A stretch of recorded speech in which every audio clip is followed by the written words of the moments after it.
I went to church last Sunday feeling mighty strong. It had been a while, for things had been so bad for me.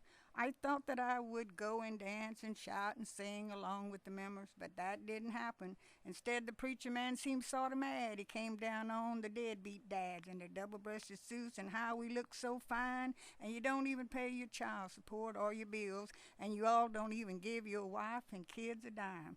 Then he really came down on us men folks and said, "You have not paid your light bill and no telling what else, but I bet you have paid that cell phone bill. Yes, you, the few that have it hanging in its case for others to see.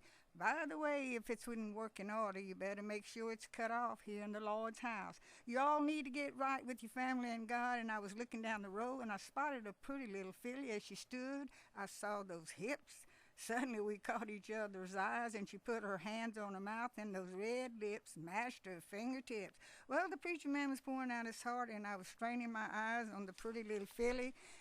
The next thing out of the preacher's mouth was, "Let me tell some of you that you better get your eyes off those hips and those lips and the fingertips." And he said it twice. Then he spooked me again, so I headed for the door, but I had to glance at that pretty little filly one time more. The moral of the story is that I can't stop thinking of that pretty little filly with those hips and lips and fingertips. So I think it's best for me, if I want to hear a sermon, I'll just stay home and flip the channels on the TV. I hope that I can start thinking of that pretty little filly with her hips and her lips and her fingertips, with her lips and her hips and her fingertips, with her lips and her hips and her fingertips.